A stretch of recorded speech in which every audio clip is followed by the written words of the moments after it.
em Pedro por um grande nome que tinha e o que ele era, o que ele representava nos seus dias, mas ele é humilde o suficiente para se colocar na condição de servo. Ele diz: Simão Pedro, servo de Jesus Cristo. Segundo, ele diz apóstolo. Eu acho interessante essa colocação de Pedro, mesmo ele sendo um apóstolo, ele diz: mas eu sou servo. Eu estou aqui para servi-los. Estou me colocando na condição de servo. E é impressionante que o próprio Jesus deixou isso bem claro para o apóstolo Pedro e para os demais apóstolos, quando ele foi lavar os pés dos discípulos. E Pedro foi um dos que resistiu. Disse: não, Senhor, tu não vai lavar os meus pés. E Jesus disse: olha, se eu não lavar os teus pés, tu não tem pacto comigo.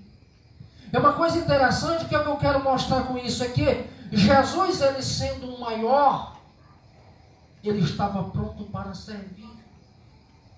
E Pedro aqui, ele se coloca na mesma condição. Ele diz: Simão Pedro, servo e apóstolo de Jesus Cristo.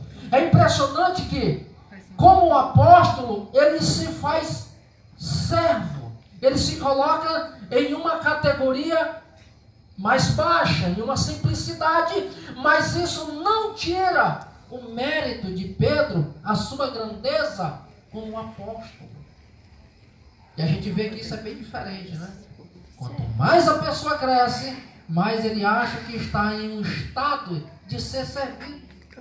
Aonde que a Bíblia ela vai nos mostrar que quanto mais elevada a posição o homem se encontra, mais ele deve servir. Ou seja, está uma incumbência sobre este servo de Deus, este homem de Deus. Quanto mais alto nível ele esteja, maior é a necessidade dele servir. E é lindo quando Pedro ele se apresenta desta forma: Simão Pedro, servo. Porque o servo, ele sabe a vontade do seu Senhor. Ele conhece a vontade do seu Senhor. Está pronto para servir o Senhor e submeter a autoridade desse Senhor. É impressionante aqui que ele começa e ele vai mais além. Apóstolo de Jesus Cristo. E ele fala que aos que conosco obtiveram fé. É impressionante que ele diz que conosco alcançaram grande fé.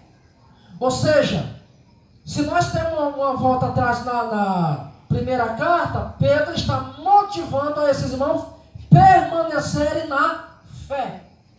É importante que, permanecendo, esta fé desses irmãos, ela é aguçada. Mediante as lutas, a gente percebe que esta fé, ela é aperfeiçoada. E Pedro diz assim: e aqueles que conosco adquiriram ou permanecem nesta fé. E ele vai mais além aqui, que ele mostra uma coisa importante, que ele diz que conosco alcançaram fé igualmente preciosa na justiça do nosso Deus e Salvador Jesus Cristo. E aqui Pedro ele começa a mostrar uma coisa importante, que ele começa a mostrar a prática progressiva destes irmãos. Ou seja, aqui nós começamos a perceber uma habilitação maior desses irmãos, desses cristãos. Por quê? Porque a nossa caminhada como cristão, ela não vai estar de maneira nenhuma estagnada no caminho. Nós fomos chamados por Deus para dar sequência e não para percebe que Pedro está falando justamente desta caminhada progressiva destes irmãos. E nós vamos observar a sequência destes versículos. Pedro ele vai discorrer nos versículos seguintes como e o que esses irmãos eles devem fazer e como eles devem praticar para que cada dia eles sejam por Deus aprovados. E isso é interessante que isso, a caminhada do cristão, ela vai habilitando ele. Ele vai tendo uma compreensão realmente, o verdadeiro significado de servir a Jesus. O que é servir? Por quê?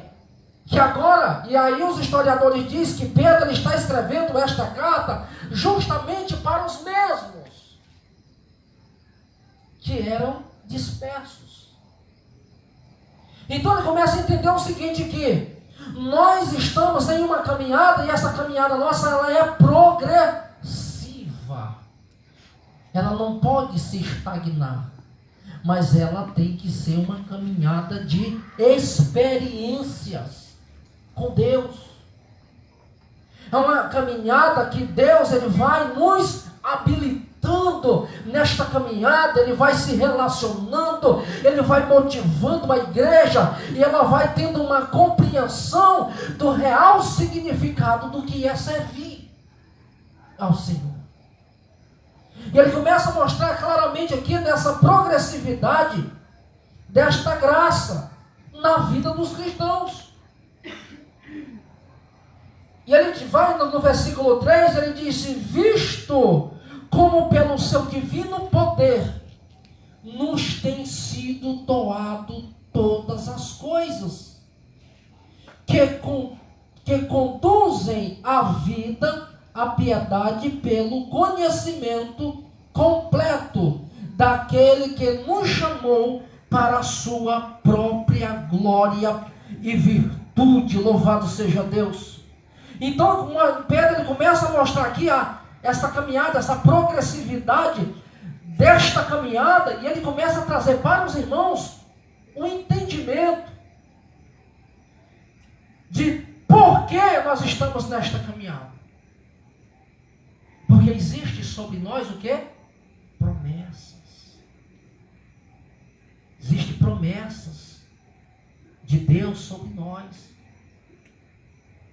E ele começa a trazer aqui que aquele que faz, vou parafrasear, que aquele que faz estas promessas, ele tem todo o conhecimento. Então ele começa a trazer para ele o seguinte: olha, vocês estão sendo por Deus habilitados para um crescimento, porque aquele que vos chamou, aquele que fez a promessa, ele tem todo o poder. Começa a trazer a realidade, irmãos. E aqui é que a gente precisa ter uma compreensão de quem somos e quem nós estamos servindo. O que a gente percebe, o que leva muitas pessoas até se distanciarem, esmorecer na caminhada, é porque eles não se despertaram ainda para ter uma compreensão, um entendimento de quem nós estamos servindo. Quem nós estamos servindo? Quem nos fez a promessa? Quem é que está nos habilitando? Quem é que tem sustentado? Quem é que tem todo o conhecimento para que nós sejamos por Ele habilitados, para que nós tenhamos a mesma natureza dEle, para fazermos as coisas que Ele fez, porque Ele está em nós. Pedro está falando para os irmãos que a partir deste momento, que esta graça é abundante na vida dele, aguçou esta fé, e este Deus que faz esta promessa está habilitando-os para que eles tenham a mesma natureza. Que tenham a mesma natureza. Que natureza é essa? A natureza do Senhor,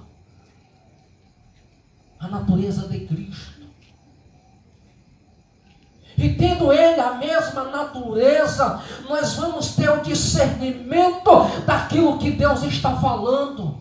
Nós vamos ter o discernimento daquilo que Deus tem para a sua igreja. Nós vamos compreender em meio às tempestades, em meio aos vendavais, em meio às heresias. Você vai ter o discernimento daquilo que glorifica a Deus e daquilo que não glorifica, daquilo que é genuinamente bíblico e daquilo que não é bíblico, daquilo que Deus se agrada e daquilo que Deus reprova, daquilo que Deus rejeita. Pedro está dizendo, ele nos chamou, ele fez promessa, ele tem todo o poder. Para quê? Para que nós tenhamos a mesma natureza dele. Aleluia, Jesus. Glória a Deus. Que nós compreendamos, que nós tenhamos esse mesmo entendimento. Por quê, irmão? Porque a visão de Deus para a igreja é uma só. Qual? Que a igreja compreenda o propósito de Deus e andem segundo a sua vontade, sem olhar para trás, sem renunciar ou negociar aquilo que é santo. Pedro está escrevendo para os irmãos e advertindo-os, porque os irmãos têm um entendimento de quem é Deus agora, que Deus representa para eles. Eu posso fazer uma aplicação que nós, como cristãos, nós temos que estar nessa caminhada, irmãos, mas crescendo e não estagnar. Por quê? Porque a igreja de Jesus Cristo, todo dia, ela tem a oportunidade dela provar algo novo de Deus. A igreja, ela tem a oportunidade de desfrutar de algo novo. E às vezes você pode me perguntar, pastor, e por que é que nós não estamos provando algo novo de Deus? É porque você não está oferecendo algo novo para ele. Por quê? Porque há uma necessidade de crescer. E quando eu paro, eu deixo de absorver, eu deixo de experimentar, eu deixo de me alimentar e eu deixo de descobrir algo novo. Por isso que é importante nós estarmos constantemente nos alimentando da palavra,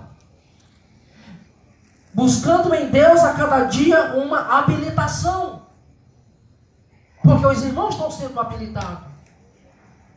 E Pedro, ele vai mais na frente ainda, mostrando para os irmãos, no versículo de número 4, ele diz, pelas quais ele nos tem dado as suas preciosas e grandíssimas promessas, para que por ela vos torneis participante da natureza divina, havendo escapado da corrupção que pela concupiscência há no mundo. Olha só, irmãos. É como Pedro estivesse dizendo assim, olha, ele vos chamou, ele fez promessa, ele transformou vocês, ele mudou a maneira de viver, ele mudou a maneira de pensar, ele tirou da vossa mente todas aquelas concupiscências do mundo, a maneira que vocês pensavam, ele agora mudou. Por quê? Porque agora a vossa mente é levada cativa ao Senhor e vocês têm a oportunidade de desfrutar de algo grandioso que Deus tem para vocês. Então nós temos essa oportunidade de desfrutar das copiosas bênçãos de Deus em nós. Deus, ele não chamou, irmãos, os irmãos e a igreja para viver presa nos seus próprios pensamentos, para se tornar refém das suas próprias ideias, para se tornar refém dos seus próprios desejos pecaminosos. Por quê? Porque Pedro diz, olha, ele vos libertou da velha maneira de pensar.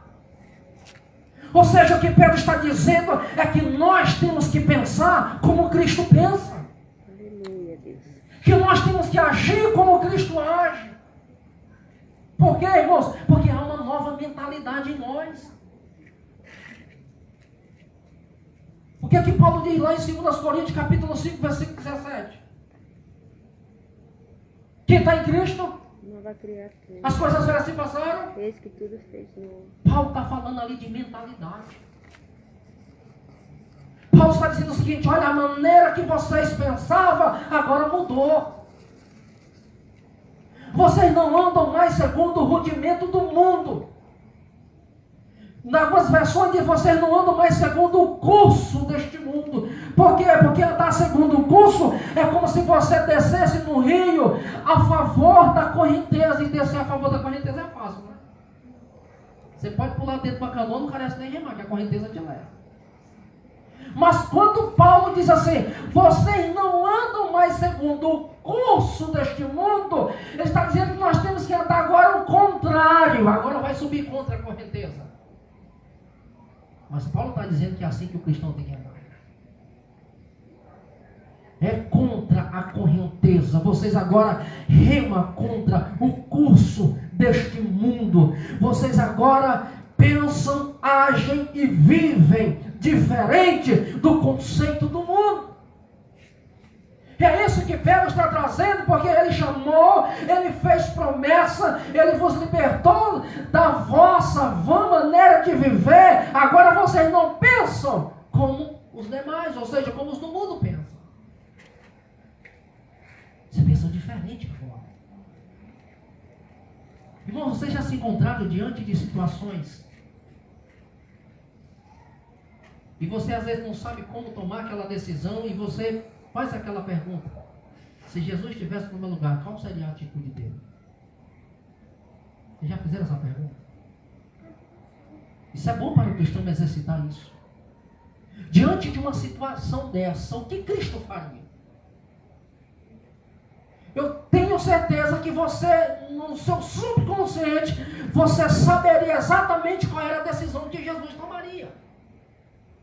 Então, se você sabe qual é a decisão que Jesus tomaria, pois é essa decisão que você tem que tomar como cristão, como a mentalidade que você tem de Cristo. Por quê? Porque Ele me fez promessa. A promessa de Deus sobre as nossas vidas.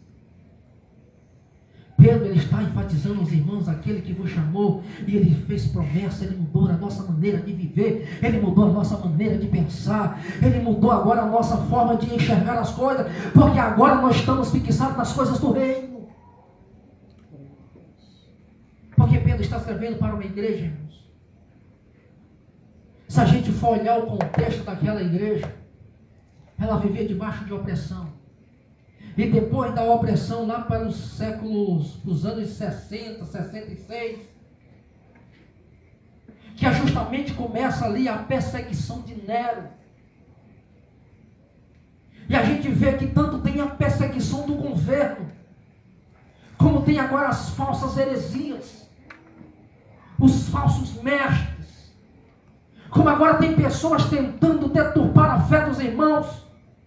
Mas eu vejo Pedro trazendo aos irmãos a realidade e dizer: espalhe um pouco. Aquele que fez promessa, aquele que chamou, aquele que tem todo